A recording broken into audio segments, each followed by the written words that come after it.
কারণ আপনি যদি আপনি স্কিউবা বা স্নর্কেলিং নর্মাল বিষয় যদি ডিপ ডাইভিং করে থাকেন দেখবেন যে আপনার নিজের কানের মধ্যে একটা প্রেশার আছে পানি। ডিপ ডাইভিং করি নাই, স্কুবা তো করি নাই, করলে তো আরো ধরা রাখার সময় পানি প্রেশার যখন চাপ পড়ে মানে একটা সার্টেন মিটার পর্যন্ত এটা রেকমেন্ড করা আছে যে আপনি এত মিটার পর্যন্ত আপনি পানির ভিতরে নিয়ে যেতে পারবেন। জাস্ট আমি যেটা করছি ওই যে নর্মাল নামে না এই পর্যন্ত, ওখানে নিচে নামে না এটাতে তেমন কিছু হওয়ার কথা না। তাও ওই লাস্টে খাবার খোলার পর বোঝা যাবে আসলে এটা ভিতরে আদৌ কি পানি গেছে। পানির সম্ভাবনা আমার কাছে মনে হচ্ছে। বাট মরিচা ধরছে কোনো একটা কারণে আমার মনে হতে পারে পোকা ঢুকছে ভিতরে, এই আপনি গিয়ে আকাশ করছে ভিতরে গিয়ে, সেটা হতে পারে। থ্যাংক ইউ আবু সাইদ ভাই, আপনাকে অসংখ্য ধন্যবাদ। আপনার কারণে ক্যামেরাটা ঠিক করতে পেরেছি। My pleasure. Thank you one second ভাই। ফাইনালি ক্যামেরাটা ঠিক করতে পেরেছি। তো GoPro hero 10 water damage, motherboard change করতে হয়েছে। ঘটনা হচ্ছে যে অনেকগুলি টাকা দিয়ে আসতে হইলো। তো যাই হোক, সব কিছুর পরে যেটা হচ্ছে ভালো লাগা সেটা হচ্ছে যে সুন্দর মতো ক্যামেরাটা আমি হাতে পেয়েছি আজকে। তো এই মুহূর্তে প্ল্যান হচ্ছে ক্যাম্পিংয়ে যেতে পারি কালকে। তো আমার একটা পিকনিক ম্যাট লাগবে। তো বাংলাদেশে এই জিনিসগুলি আসলে খুব বেশি অ্যাভেলেবেল না। তো বসুন্ধরা সিটিতে একটা দোকান আছে, যে দোকানে আসলে মোটামুটি এই জিনিসগুলি বিক্রি হয়। পিক 69। তো চলুন দেখে আসি কী অবস্থা সেখানে। গ্লাস পরে নাই, খালি হাতে বাইক চালাচ্ছি। শীত চলে আসছে, খুব বেশি দিন আসলে এভাবে বাইক চালানো যাবেও না। তো যাই হোক, একটা লং টাইম গ্যাপ, অনেক দিন ধরে বাইক ট্যুরে যাওয়া হচ্ছে না। গোপ্রো লাগিয়ে অনেক দিন পর ভিডিও শ্যুট করছি, ভালোই লাগতেছে। মেট্রো রেল মোটামুটি কাজ অলমোস্ট শেষ হয়ে গেছে, খুব রিসেন্টলি এটা চালু করা হবে। কীভাবে চালায় আসলে এদের কি বলবো। তো ক্যাম্পিংয়ের মজাটা আবার অন্যরকম।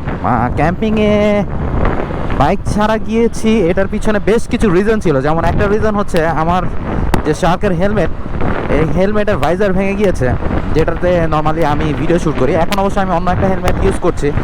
তো ভাইজার ভেঙে যাওয়ার কারণে যেটা হয়েছে যে লংয়ে যে আসলে ভাইজার ছাড়া যাওয়াটা একটু মুশকিল। আর এই ভাইজারটা এখন বাংলাদেশে নাই, এটা আমাকে তারা বলছে। শার্কের যে অফিসিয়াল যে শোরুম রয়েছে, অফিসিয়াল ডিলার যে রয়েছে, তাদের কাছ থেকে আমি খোঁজ নেওয়ার চেষ্টা করেছি। তারা বলেছে ডিসেম্বরের আগে এই ভাইজার আসবে না। তো এটা একটা কারণ ছিল বাইক ট্যুরে না যাওয়ার পিছনে। আরেকটা বড় কারণ হচ্ছে যখন আমি ক্যাম্পিংয়ে যাই তখন আসলে অনেক কিছু আমার পিছনে থাকে। হাঁড়ি পাতিল থেকে শুরু করে প্রতিটা জিনিস আমাকে ক্যারি করতে হয়, যে কারণে যেটা হয়েছে সেটা হচ্ছে যে এত কিছু নিয়ে বাইকে করে যাওয়াটা একটা প্যারা।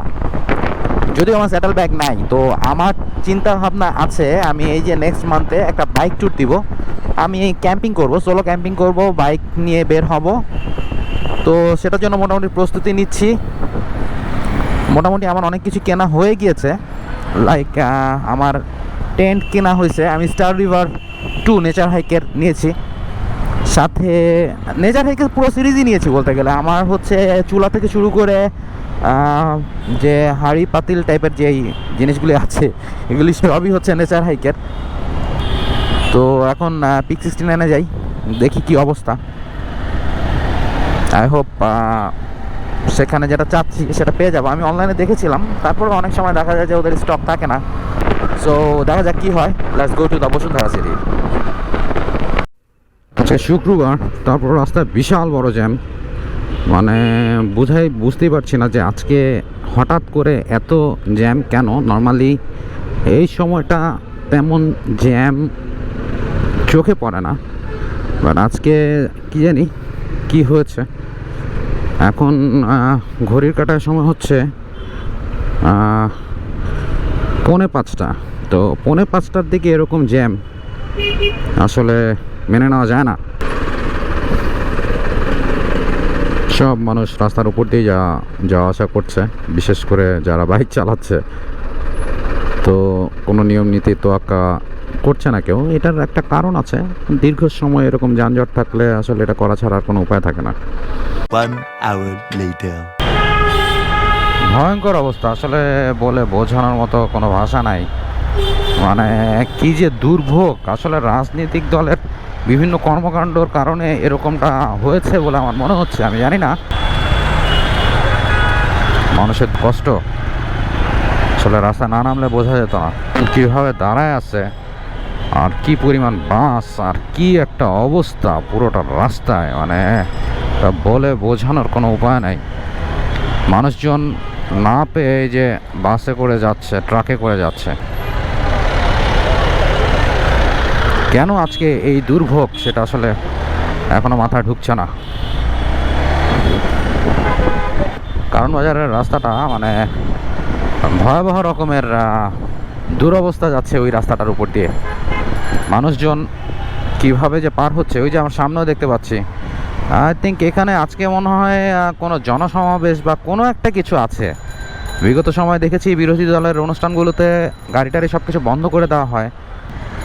গাড়ি যদিও কম নেয় রাস্তায়, বাট প্রচুর চাপ, মানে শুক্রবারে এরকম আমি কখনো দেখিনি এর আগে। তো যাই হোক, আমাদের যে কাজ আমরা সেটা নিয়ে আগাই। বসুন্ধরা চলে আসছি, এখন রাস্তা ক্রস করতে হবে। জানি না এখান থেকে ঘুরে আসতে আসতে কতক্ষণ সময় লাগে। কিসের অনুষ্ঠান আজকে? হ্যাঁ হ্যাঁ, সম্মেলন কাদের? বিএনপি না আওয়ামী লীগ? হ্যাঁ, যুবলীগের। ও আচ্ছা আচ্ছা আচ্ছা, কোথায় হয়েছে ভাই? শাহবাগ। আচ্ছা আচ্ছা। সো ফাইনালি বসুন্ধরা চলে আসলাম। তো এখন আমি আছি হচ্ছে লেভেল 2-তে। আজকে ভালোই রাশ দেখা যাচ্ছে।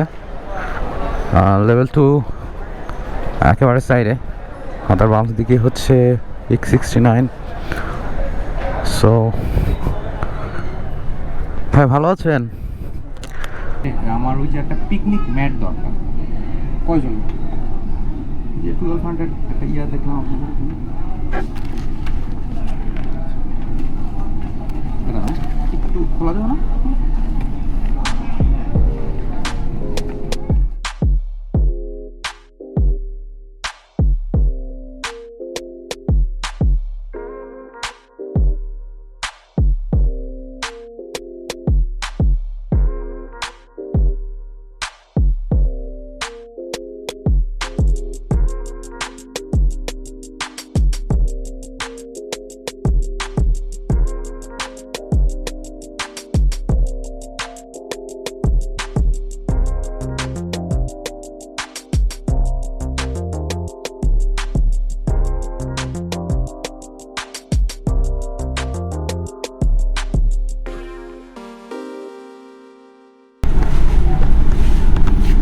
নিয়েছিলাম ক্যাম্পিং বক্সের, চুলাও আছে আমার। হচ্ছে যুবলীগের সম্মেলন ছিল। এই সম্মেলনকে কেন্দ্র করে আজকে পুরো ঢাকা শহরের অবস্থা খুবই খারাপ ছিল। এই জিনিসগুলি আসলে আমাদের যারা সাধারণ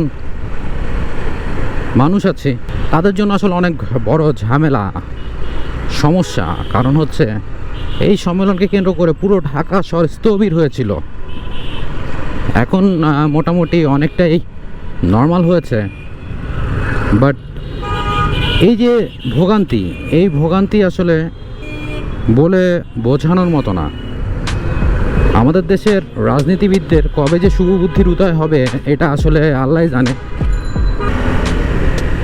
যাক, বাসায় চলে যাচ্ছি, বাসায় যে বাদ বাকি কথা হবে। এখন এ পর্যন্তই, আবারও দেখা হবে নতুন কোনো ভিডিওতে, নতুন কোনো জায়গায়।